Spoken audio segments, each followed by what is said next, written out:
Mayamu Manipuri Story Collection gi maikaidagi taramna okchari. Ngasisu anawba wari ama puduna lakchari. Wari asi aihaki oina anisubu khudolni. Mayamna nushibiduna pamna tanabikhraba. Lamlanbira nushibira. Hairiba wari adugi matung ngasigi pathokchagadoriba. Wari asi amu izaduna Facebook page ta hana hapchakhrabani. Wari sigi mamingna Nungsi Nakada. Hozi wari si pathokcharaklagi mayam punna taminarasi.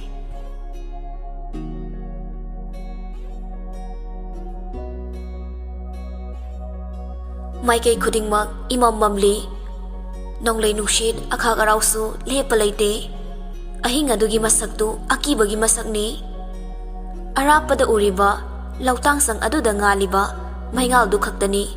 Ahingi amamada musi nga na uriba. Maikay khangna chelakliba matay manaw anidu panthaba tawde. Phanadi sangna chelakpani thamamba hingaduda nupidudi makhong thang mathoktre. Yambung chaw, ayaw wari, aigi khongse thang bathoktre. Asi haiduna chatlambadu turay ngangloy lepli. Nupadu sa sangsinduna magi nupibu ngaklaga. Lesimbi, yengo, maangda uriba lautang sang sipawbadi. Nang warasuwana khango. Yambung chaw, ay ngamgadaba mandre. Lautang sang si yaudringe. Ay gitaway, maanggadaba mali. Ay danatana. Upay suleraroy kaladuna. Laysimbi bu pamkhatuna. Lautang sang adomda makhong adu yang na thangduna chatli. Tungmangsu cheksin na yengli. Lautang sang adu yawbaga. Thong oina paliba upak adu tinduna. Manungda layba mi tanaba kauri. Kana lege, thong samdang tupiyo. Aikoygi mateng amukta pangbiyo. Ahal oirabi nupi amakak, makuda thawmay budona mapayduna, thong adu tamna hangdurakli. Nongmark aduda matay manaw anikak, pungchot-chot na layrambadu umada ahal aduna hangagli. Ibungo, kaidaw mo yawrage. Ahinga sida nongsi loina chotla maline. Ima, aikoygi mating amta pangbiyo. Mase, aigi nupine. Masa suway sangdraba. Doktor na matam tharaga layrabani. Aikoygi garisu lambida yakidraba.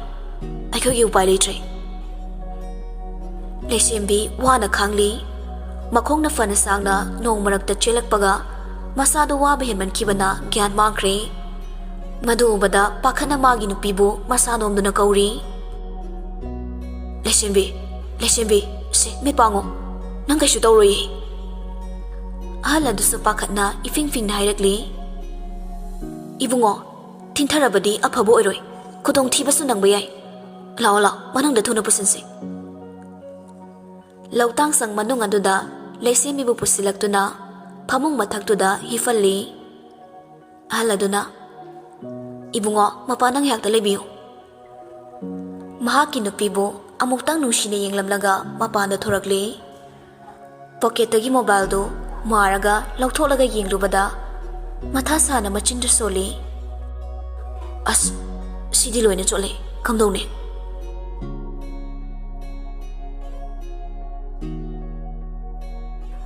Somdana, Operation Theater dogi mapalda, pakasana mapukning laytadana, hangan handa chatli.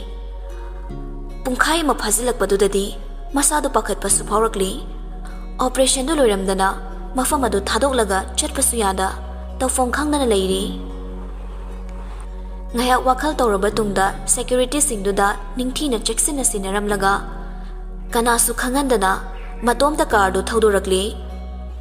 Ngasay pung amagi mamangda, tharaklamba location ado tamna, karadu thawrakli. Laptop na car ama khamnaga laybadu ubada masado chingnaba phawrakli. Mahaki car do hana khamnaga layramba car adugi manaktamna thawzilai. Adubu mafam adudadi kanasu layramdre. Mobile amasu taaduna laybadu urakli. Madu ubada pakasana hena chingnaba phawrakli.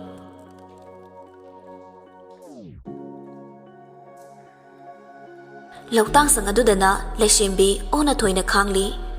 Mapalda layriba magi nupadi masado pakhatpana layba yadre.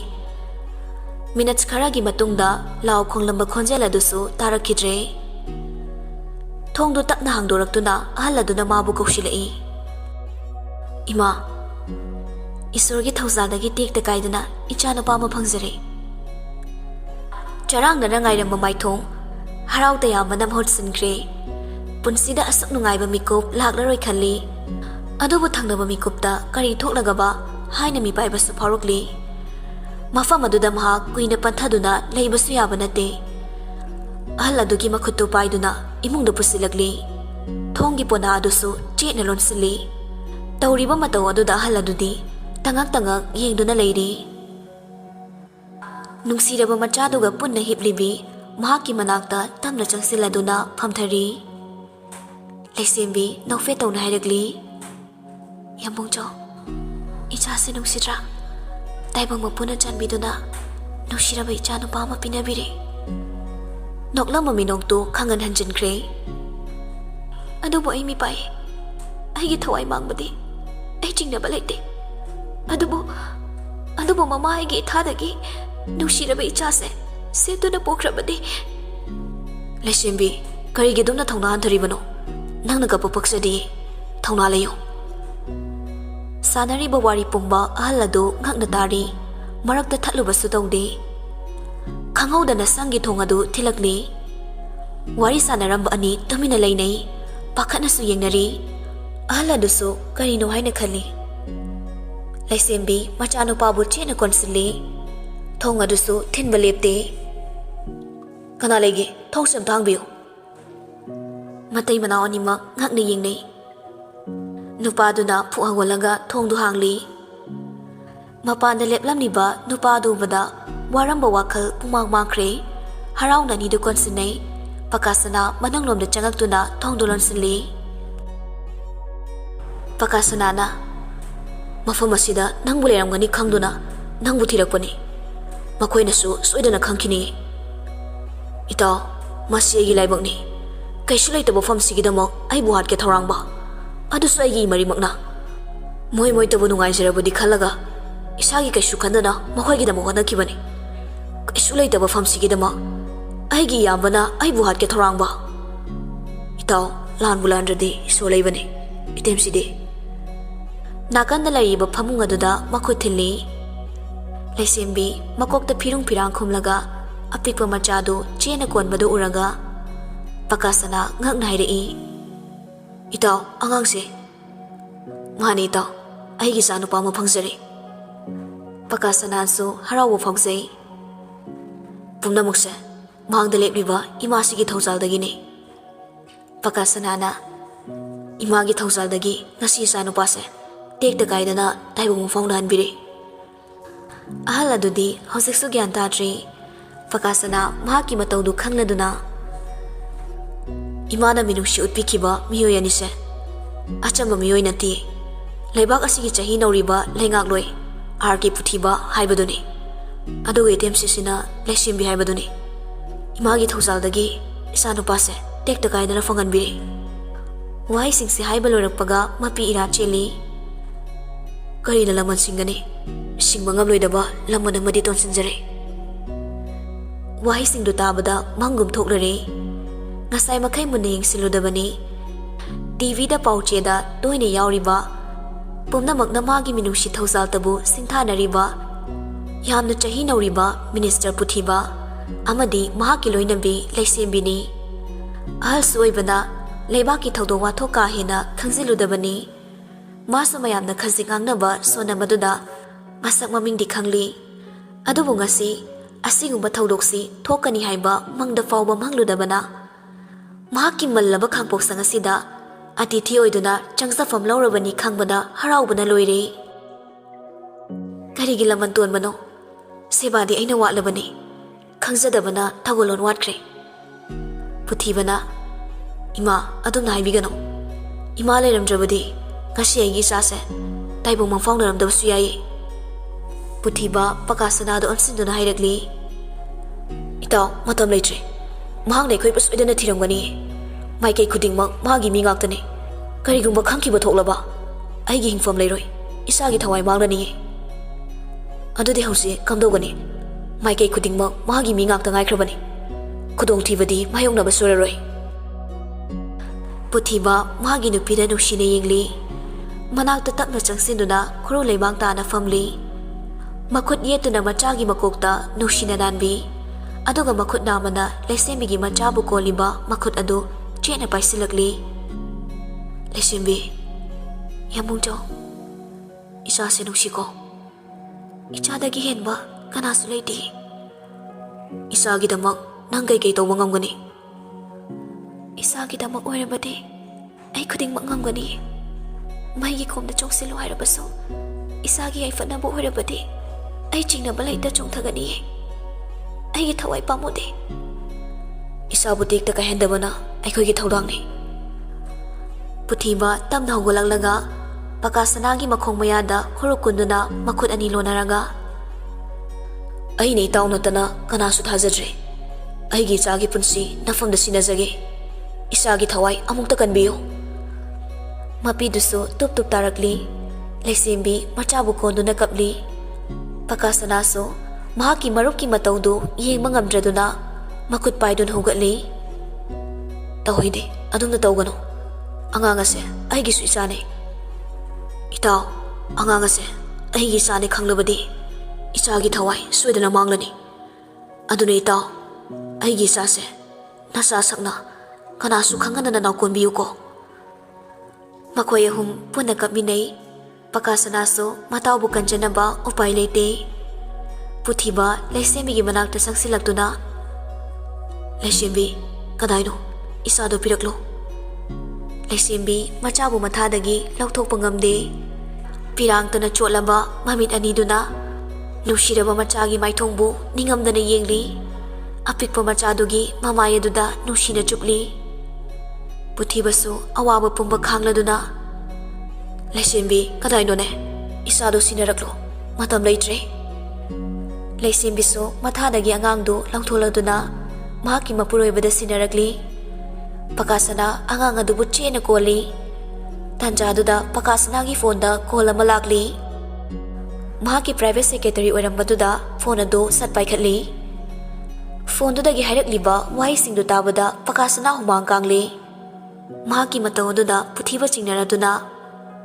Itaw pakasanaso khonjel adu nikna hairakli. Sasingdu mafam kuding chaithokduna noyani buthi.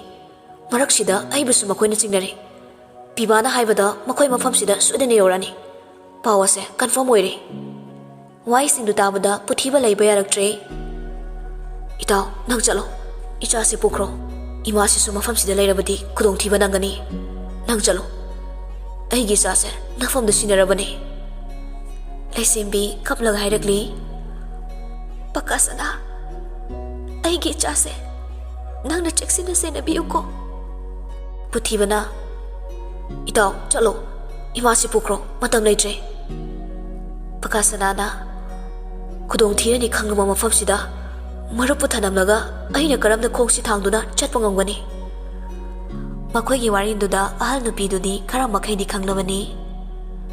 Puthibana ichagi thawai simatadi kanbiyo. Chalo itaw makoi suidana mafamsida yorani. Akoi su mafamsida doktuna chatkadoribane. Natrabadi chasigi khongul suidana lirakani. Pakasana kapna nupiduga loinana gari khamli badomda lakli. Tanjadu maktada message ama lakli.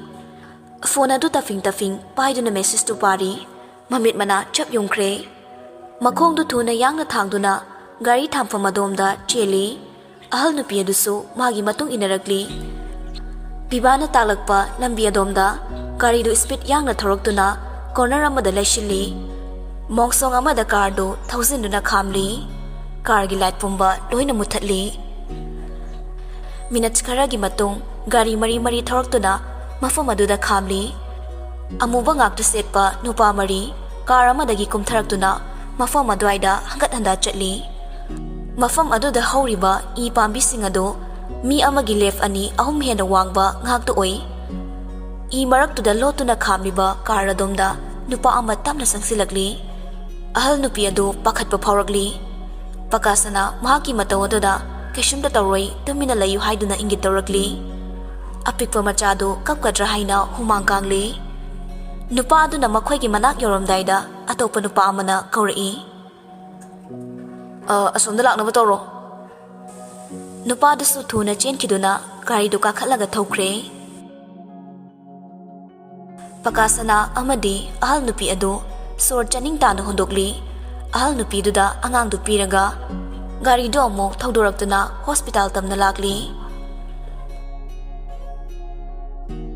ꯍꯣꯁꯄꯤꯇꯥꯜꯁꯨ ꯌꯧꯔꯦ꯫ ꯄꯀꯥꯁꯅꯥ ꯒꯥꯔꯤꯗꯨ ꯈꯥꯝꯂꯒ ꯑꯍꯜ ꯑꯗꯨꯗ ꯍꯥꯏꯔꯛꯏ, ꯏꯃꯥ, ꯒꯥꯔꯤ ꯃꯅꯨꯡꯁꯤꯗ ꯂꯩꯕꯤꯔꯝꯃꯣ꯫ ꯑꯩꯅ ꯊꯣꯔꯛꯇ꯭ꯔꯤ ꯐꯥꯎꯕꯗꯤ ꯂꯦꯡꯗꯅ ꯂꯩꯕꯤꯌꯨ꯫ ꯀꯨꯏꯔꯛꯑꯣꯏ, ꯑꯉꯥꯡꯁꯤ ꯐꯖꯅ ꯁꯦꯟꯅꯕꯤꯔꯝꯃꯣ꯫ ꯍꯥꯏꯔꯝꯂꯒ ꯄꯀꯥꯁꯅꯥ ꯒꯥꯔꯤꯒꯤ ꯊꯣꯡꯗꯨ ꯊꯨꯅ ꯌꯥꯡꯅ ꯍꯥꯡꯗꯣꯛꯂꯒ ꯗꯣꯛꯇꯔ ꯂꯩꯔꯤꯕ ꯑꯗꯣꯝꯗ ꯆꯪꯁꯤꯜꯂꯛꯂꯤ꯫ ꯗꯣꯛꯇꯔ, ꯇꯥꯔꯤꯕ ꯄꯥꯎꯁꯤꯕꯨ ꯑꯆꯨꯝꯕ꯭ꯔꯥ ꯍꯥꯏꯕꯤꯌꯨ꯫ ꯗꯣꯛꯇꯔꯗꯨ ꯃꯃꯥꯏꯗꯨ ꯅꯣꯟꯊꯔꯗꯨꯅ, ꯁꯔ, ꯑꯆꯨꯝꯕꯅꯤ꯫ ꯃꯃꯥꯗꯤ? ꯁꯤ ꯏꯁ ꯐꯥꯏꯟ꯫ ꯁꯣꯔꯗꯣ ꯑꯃꯨꯛꯇꯪ ꯁꯥꯡꯅ ꯍꯣꯟꯗꯣꯛꯂꯤ꯫ ꯃꯆꯥꯕꯨ ꯀꯟꯕ ꯉꯝꯍꯧꯗ꯭ꯔꯕꯁꯨ ꯑꯋꯥꯕ ꯃꯥꯏꯊꯣꯡꯗꯤ ꯎꯠꯊꯣꯔꯛꯇꯦ꯫ ꯄꯀꯥꯁꯅꯥꯅ, ꯗꯣꯛꯇꯔ, ꯋꯥꯐꯝ ꯑꯃꯇ ꯍꯪꯖꯒꯦ꯫ ꯁꯔ, ꯍꯦꯛꯇ ꯍꯪꯕꯤꯌꯨ꯫ ꯏꯆꯥꯒꯤ ꯋꯥꯐꯝꯁꯤꯕꯨ ꯑꯩꯒꯤ ꯅꯨꯄꯤꯅ? ꯗꯣꯛꯇꯔ ꯑꯗꯨ ꯃꯔꯛ ꯊꯠꯂꯒ ꯍꯥꯏꯔꯛꯂꯤ, ꯅꯣ ꯁꯔ, ꯃꯗꯨ ꯍꯧꯖꯤꯛ ꯑꯗꯣꯝꯒꯤ ꯅꯨꯄꯤꯗ ꯈꯪꯍꯟꯕ ꯌꯥꯗ꯭ꯔꯤ꯫ ꯃꯥꯒꯤ ꯃꯁꯥꯁꯦ ꯏ ꯅꯧꯔꯤꯕꯅꯤ꯫ ꯑꯗꯨꯒ ꯄꯥꯎꯁꯤ ꯇꯥꯔꯒ ꯐꯠꯇ ꯅꯨꯡꯗ ꯊꯣꯛꯂꯕꯗꯤ ꯔꯤꯛꯁ ꯌꯥꯝ ꯑꯣꯏ꯫ ꯏꯆꯥꯒꯤ ꯄꯥꯎꯁꯦ ꯑꯇꯣꯞꯄ ꯃꯤꯗꯤ ꯁꯔꯒꯤ ꯁꯦꯀ꯭ꯔꯦꯇꯔꯤ ꯈꯛꯇꯗ ꯈꯪꯍꯟꯖꯕꯅꯤ꯫ ꯗꯣꯛꯇꯔ, ꯑꯩ ꯔꯤꯀ꯭ꯋꯦꯁ ꯑꯃꯈꯛ ꯇꯧꯖꯒꯦ꯫ ꯋꯥꯐꯝ ꯑꯁꯦ ꯗꯣꯛꯇꯔꯅꯁꯨ ꯁꯣꯏꯗꯅ ꯌꯥꯕꯤꯅꯤ ꯍꯥꯏꯅꯁꯨ ꯑꯩꯅ ꯊꯥꯖꯩ꯫ ꯁꯔ, ꯍꯦꯛꯇ ꯍꯥꯏꯕꯤꯌꯨ꯫ ꯉꯥꯏꯍꯥꯛꯀꯤ ꯃꯇꯨꯡ ꯄꯀꯥꯁꯅꯥꯁꯨ ꯗꯣꯛꯇꯔꯒꯤ ꯔꯨꯝꯗꯒꯤ ꯊꯣꯔꯛꯇꯨꯅ ꯑꯍꯜ ꯅꯨꯄꯤ ꯑꯗꯨꯕꯨ ꯄꯤꯕꯥꯗ ꯅꯤꯡꯊꯤꯅ ꯁꯤꯟꯅꯈ꯭ꯔꯦ꯫ ꯍꯣꯁꯄꯤꯇꯥꯜꯒꯤ ꯋꯦꯇꯤꯡ ꯑꯦꯔꯤꯌꯥꯗꯨꯗ ꯊꯥꯔꯤꯕ ꯐꯝꯐꯝ ꯑꯗꯨꯗ ꯇꯞꯅ ꯐꯝꯂꯤ꯫ ꯃꯍꯥꯛꯀꯤ ꯁꯦꯀ꯭ꯌꯨꯔꯤꯇꯤꯁꯤꯡꯁꯨ ꯂꯣꯏꯅ ꯃꯌꯨꯝꯗ ꯊꯥꯗꯣꯛꯈ꯭ꯔꯦ꯫ ꯃꯥꯒꯤ ꯅꯨꯄꯤꯒꯤ ꯃꯅꯥꯛꯇꯁꯨ ꯆꯪꯉꯨꯗ꯭ꯔꯦ꯫ ꯋꯥꯈꯜꯅꯁꯨ ꯐꯨꯡꯕꯪꯅꯔꯦ꯫ ꯑꯍꯤꯡꯒꯤ ꯄꯨꯡ 2:30 ꯇꯥꯔꯛꯄ ꯑꯗꯨꯋꯥꯏꯗ ꯋꯥꯕꯅ ꯍꯦꯟꯃꯟꯈꯤꯕꯅ ꯎꯏꯊꯔꯛꯏ꯫ Sir, sir, sir. ꯎꯏꯊꯒꯦ ꯇꯧꯔꯝꯕ ꯃꯃꯤꯠ ꯑꯅꯤꯗꯨ ꯁꯠ ꯄꯥꯡꯂꯛꯂꯤ꯫ ꯀꯧꯔꯛꯂꯤꯕ ꯈꯣꯟꯖꯦꯜ ꯑꯗꯨꯒꯤ ꯃꯥꯏꯀꯩꯗ ꯃꯤꯠꯌꯦꯡ ꯊꯝꯂꯛꯂꯤ꯫ ꯄꯤꯕꯥꯅ, ꯁꯔ, ꯄꯤꯕꯥ, ꯀꯔꯤ ꯄꯥꯎ ꯂꯩ?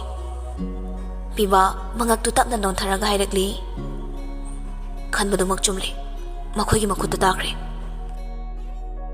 ꯄꯀꯥꯁꯅꯥ ꯑꯁꯥꯎꯕꯅ ꯃꯃꯤꯠ ꯑꯅꯤꯗꯨ ꯉꯥꯛꯁꯪ ꯉꯥꯡꯂꯤ꯫ ꯃꯈꯨꯠ ꯑꯅꯤꯗꯨ ꯈꯨꯇꯨꯝ ꯀꯟꯅ ꯇꯥꯁꯤꯜꯂꯤ꯫ ꯏꯇꯥꯎꯒꯤ ꯂꯃꯟ ꯁꯣꯏꯗꯅ ꯈꯨꯝꯒꯅꯤ꯫ ꯁꯂꯥꯏ, ꯅꯪꯒꯤ ꯑꯔꯣꯏꯕ ꯃꯇꯝ ꯉꯁꯤꯗꯒꯤ ꯅꯈꯨꯠ ꯊꯦꯛꯇꯨꯅ ꯄꯥꯕ ꯍꯧꯔꯣ꯫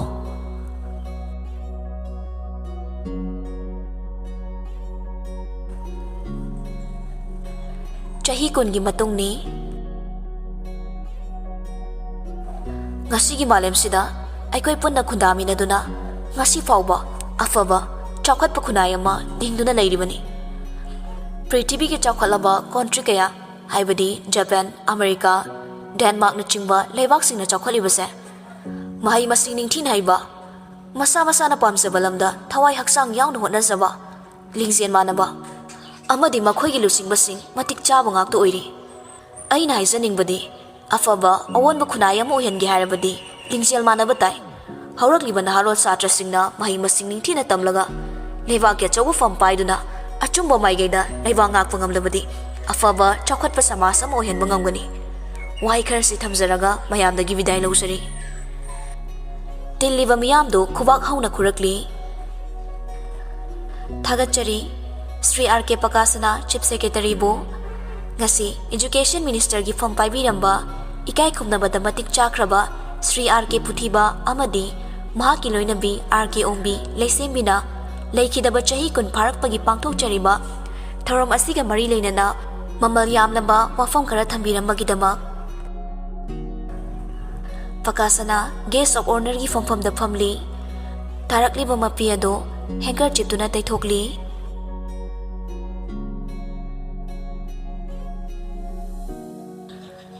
ꯅꯨꯡꯊꯤꯜꯒꯤ ꯄꯨꯡ 3 ꯇꯥꯔꯛꯄ ꯑꯗꯨꯋꯥꯏꯗ ꯃꯌꯨꯝꯗ ꯍꯜꯂꯛꯂꯤ꯫ ꯆꯥꯎꯔꯕ ꯒꯦꯠ ꯑꯗꯨ ꯒꯦꯠ ꯀꯤꯄꯔꯅ ꯍꯥꯡꯗꯣꯔꯛꯇꯨꯅ ꯑꯦꯝꯕꯦꯁꯦꯗꯔ ꯀꯥꯔ ꯑꯗꯨ ꯊꯧꯖꯤꯜꯂꯛꯂꯤ꯫ ꯒꯥꯔꯤꯗꯒꯤ ꯀꯨꯝꯊꯔꯛꯇꯨꯅ ꯆꯥꯎꯔꯕ ꯌꯨꯝ ꯑꯗꯨ ꯆꯪꯉꯛꯂꯤ꯫ ꯌꯨꯝ ꯑꯗꯨꯒꯤ ꯇꯣꯞ ꯐ꯭ꯂꯣꯔꯅ ꯀꯅꯥꯁꯨ ꯌꯥꯎꯗꯅ ꯃꯇꯣꯝꯇ ꯀꯥꯈꯠꯂꯛꯂꯤ꯫ ꯀꯣꯅꯔ ꯑꯗꯨꯗ ꯂꯩꯔꯤꯕ ꯔꯨꯝ ꯑꯗꯨꯗ ꯆꯪꯉꯛꯂꯤ꯫ ꯅꯨꯡꯁꯤꯔꯕ ꯑꯥꯔꯇꯤ ꯄꯨꯖꯥꯒꯤ ꯗꯨꯛ ꯊꯥꯎꯃꯩꯒꯤ ꯍꯩꯅꯝ ꯂꯩꯅꯝꯅ ꯀꯥ ꯑꯗꯨ ꯁꯤꯟꯕ ꯊꯨꯡꯂꯤ꯫ ꯆꯥꯎꯅ ꯊꯦꯠꯂꯤꯕ ꯐꯣꯇꯣ ꯑꯅꯤꯗꯨ ꯎꯔꯒ ꯃꯍꯥꯛꯀꯤ ꯊꯃꯣꯏ ꯅꯧꯅ ꯃꯍꯤ ꯆꯦꯜꯂꯛꯂꯦ꯫ ꯉꯁꯤꯒꯤ ꯅꯨꯃꯤꯠꯁꯤꯅꯤ ꯊꯃꯣꯏ ꯃꯥꯅ ꯍꯦꯟꯅ ꯑꯋꯥꯕ ꯑꯣꯏꯔꯤꯕ꯫ ꯐꯅ ꯑꯆꯤꯟꯕ ꯂꯩꯔꯕꯁꯨ ꯃꯍꯥꯛ ꯉꯁꯤꯗꯤ ꯑꯣꯐꯤꯁ ꯁꯨꯇꯤ ꯂꯧꯗꯨꯅ ꯃꯍꯥꯛꯀꯤ ꯑꯆꯤꯟꯕ ꯄꯨꯟꯁꯤꯗꯒꯤ ꯅꯥꯊꯩꯗꯨꯅ ꯋꯥꯈꯜꯒꯤ ꯁꯥꯟꯇꯤ ꯊꯤꯔꯤ꯫ ꯗꯨꯛ ꯊꯥꯡꯃꯩ ꯊꯥꯗꯨꯅ ꯂꯥꯠꯂꯤꯕ ꯐꯣꯇꯣ ꯑꯗꯨꯒꯤ ꯃꯃꯥꯡꯗ ꯈꯨꯔꯨꯞ ꯈꯨꯗꯛ ꯀꯨꯜꯂꯗꯨꯅ ꯅꯤꯡꯉꯝꯗꯕ ꯊꯃꯣꯏꯒꯤ ꯋꯥꯔꯣꯜ ꯐꯣꯡꯗꯣꯛꯂꯤ꯫